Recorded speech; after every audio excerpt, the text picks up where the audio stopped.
the house of God. Now, for your own soul's sake. That's why the Bible is redundant. The Lord says things over and over because we're stiff-necked, hard-headed people. Calm down and listen to one another. And more importantly, listen to this Bible. Right? Okay, watch this. But in this last day, the Most High is raising up the true prophets of God. All praise. All praise. We're going to find out what the way is. Remember, the Bible is also a vocabulary book. That's the question I'm asking. If Asian is so great, like the so-called blacks, Hispanics, and Native Americans that has gone so nigh unto the laws of God is the light that we got to let shine before men.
in the prison system. You see what I'm saying? There's nothing wrong with, as a man, you wanting some type of structured order. And guess what? I commend them for that. I commend them for the order, the structure, and stuff like that. But does that mean that I have to follow that religion? No. Because what people get convoluted or mixed up is religion versus nationality. There's a difference. You see what I'm saying? Religion is, for instance, you're a black man, and for you to go say, you know what, I'm a Buddhist, you're now taking on a Buddhist religion. You see what I'm saying? For you to say, I'm Muslim. I don't want to really say anything. I just want to say I'm worshiping God, one God alone. But look, no part. that's my, listen to my point though. Really Listen to my point. My point is that when you're following different doctrines, or you say that I'm under the realm of Muslim, that's what you're saying. I'm a black man, quote unquote, right, but I'm following another. So my point is this: as an Israelite, that is your nationality. That is the people you were directly descending from. Bro. Not a religion. You don't have a choice to be an Israelite. You can tell me, guess what? I don't believe what you're talking about. Get the hell out of my face. You can say that all up and down all day. Guess what? It doesn't change the fact that no matter what, you are an Israelite. But I'm not going to say it. I'm not going to say it. And listen, you ain't got to say it, but guess what? You are. That's right. You are. Bro, it's whether you. No. I'm saying I'm not saying I'm not going to say I'm an Israelite. I didn't mean that. Okay, hold on, real second. We're gonna get back. But I want to ask you a question about this. Okay, hold on. Read that. I ain't got that number. Isaiah chapter 42, verse 22. Where you got to go? But I'm moving. Go ahead. But this is a people robbed and spoiled. Our people robbed and spoiled. Read. I guess y'all They are all of them snared in holes, and they are hid in prison houses. The Bible says our people snared in prison houses, because our people, we fill up the prison system.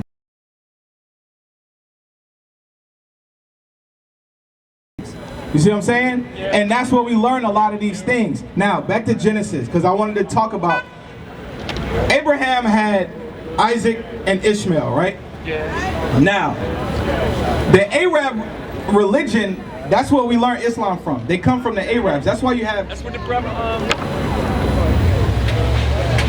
We learned that from the Arabs. That is their religion. That's the God they follow.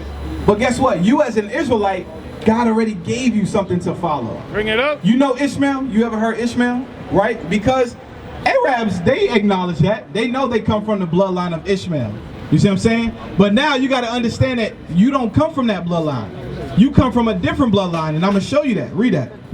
Genesis chapter 17, verse 19. And God said, Sarah, thy wife, shall bear thee a son indeed, and thou shalt call his name Isaac. And I will establish my covenant with him. So the Bible says that with Isaac, that God was going to establish his covenant with Isaac. Not with Ishmael, read. I will establish my covenant with him for an everlasting covenant, and with his seed after him. So the Bible says that Isaac was going to be the one that the Lord established his covenant with, not with Ishmael. Because many times we think that it's okay for us as the... And remember, Isaac had Jacob, whose name became Israel, who had these 12 sons right here, who became the 12 tribes of Israel. You see what I'm saying? So it's no way that us coming through the line of Isaac, we already got the covenant. Why do we want to go now and follow the religion of Ishmael? They weren't given the covenant. Bring it up. And what verse is that? It says it. Oh, verse 20. And as for Ishmael, I have heard thee. Behold, I have blessed him, and will make him fruitful, and will multiply him exceedingly. So now, he's telling the blessing that he was given to Ishmael. Read. 12 princes shall he beget, and I will make him a great nation. But my covenant. But God's covenant, the promise of the kingdom of heaven, all the blessings that pertain to it. That's what, you ever heard the saying Abraham, Isaac, and Jacob? That's what they talking about. They're talking about the bloodline being passed down through that lineage. Read. But my covenant will I establish with Isaac, which Sarah shall bear to thee. So his covenant he was going to establish with Isaac. That's right. Not with Ishmael. It was with Isaac. And when you look at this sign right here, look. This is the man right here that created the religion of Islam.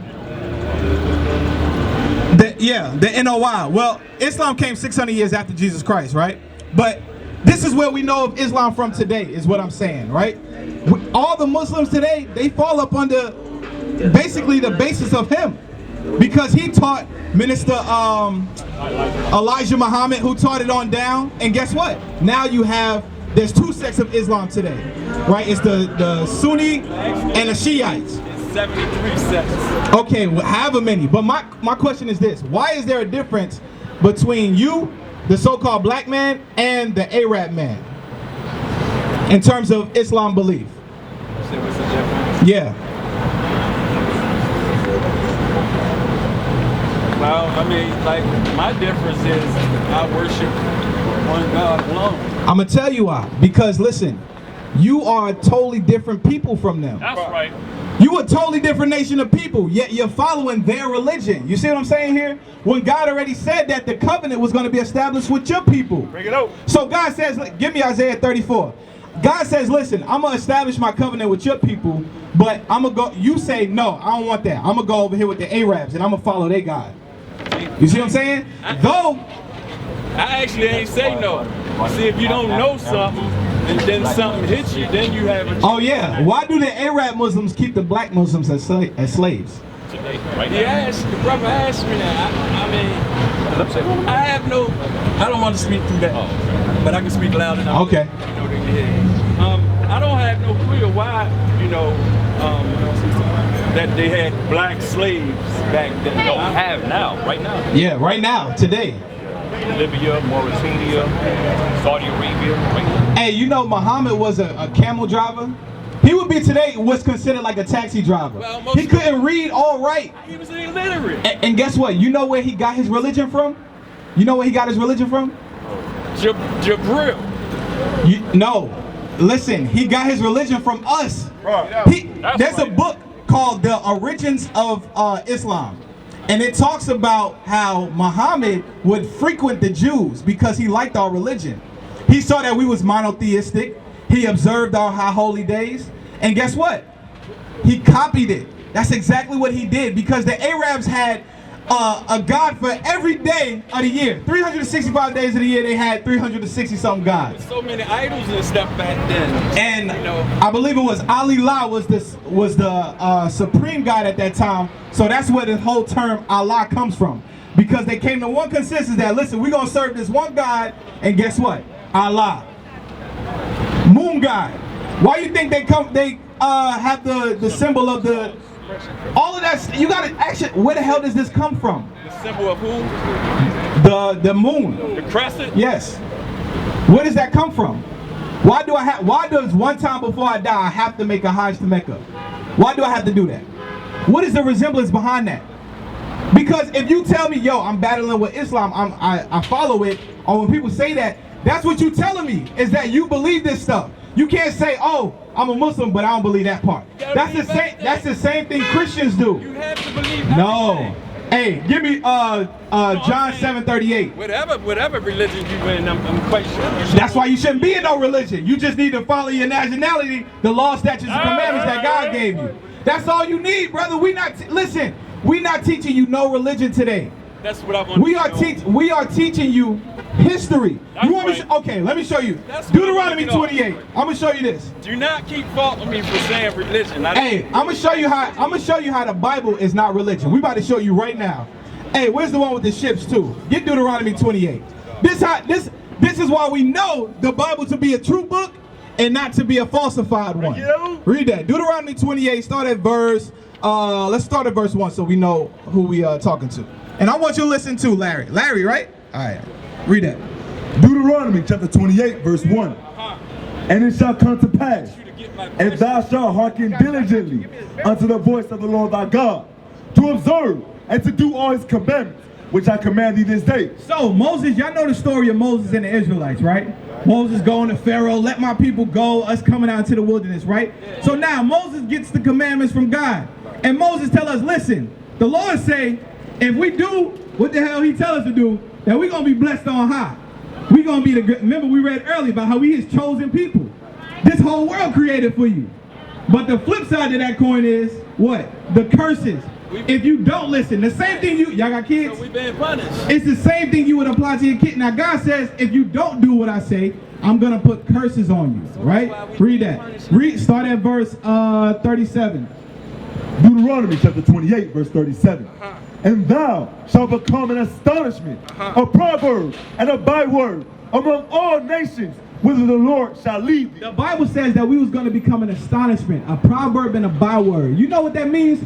That we was going to be given names, titles, and proverbs about us that God didn't give us. Meaning today, you call yourself black. You call yourself black, African American. I didn't say that. Well, I'm not saying you in particular, but roll with me. I'm talking about our people. So we call ourselves these things African American, right? What they say, black people love chicken, we love watermelon. You see, we are colored people time. You see what I'm saying? We got all these proverbs and wise sayings about us, but God never put those things on us. You see what I'm saying? But because of our disobedience, God says that will be the curses that will befall us. Read. Verse 38. Thou shalt carry much seed out into the field, and shalt gather but little in. For the locust shall consume it. Thou shalt plant vineyards and dress them, but shalt neither drink of the wine, nor gather the grapes, for the worm shall eat them. So the Bible says that we was going to plant. That goes into, when you read the history of us, we was a people, we knew how to farm. We knew how to plant vegetation and do all of that stuff. But guys, are we known for that stuff today? How many black farmers do you know? We don't have none. We ain't got none. Everything we get, we consume from the other nations. So we act like we got a choice, but really we don't. You get Tyson, Purdue. You don't get no real choices. It might say organic from the best farm in the world, but somebody could have pissed on that chicken, wiped it off real quick, and did all types of stuff you don't know. Read. Verse 41. Verse 46. Verse 46. And they shall be upon thee for a sign and for a wonder. The Bible says that the curses was going to be upon us for a sign and for a wonder. For instance, when you look at right here, right? You know you go into a check cashing place because what? Right there. It's a check cash. How do you know that's a check cashing place? That's what it say right there. It's a big old sign that say check cashing. The Bible says that the Israelites were going to be able to identify themselves because the curses that he put on us. He said they were going to be a sign and for a wonder, so you would know that you were these people in the last days. Great. And they shall be upon thee for a sign and for a wonder. Verse 48. Verse 48. Therefore shalt thou serve thine enemies. So God says, since we didn't want to serve him, God says that he was going to cause us to serve our enemies. Did this not happen to us? Were we not serving our enemies on the plantation fields? We were serving our enemies. Guess what? But we forgot that as a people today. Now all we do is promote and rap about the destruction of our people. Bring it on. We pollute our own communities when we was just on damn auction blocks getting sold. Nigga sold to Master Johnson in Virginia. Stripped from your whole family. We have forgotten what we come from as a people. We used to scream black power while heroin was pushed. But at the end of the day, nothing's in vain. IUIC has been given a vision. The tents of Judah has risen. Many has attempted the mission. Minor murmuring, omitting, and missing the mark. Just reading that he had the flame of fire in his eyes gave us the spark. We on Paul's mission. We out on the road, purple and gold. From Mexico, Cuba, Haiti, Ghana, Sierra Leone. 144,000 boots banging, concrete crackling. These are our men repented at heart. The scriptures is proof. IUIC, we deliver the truth.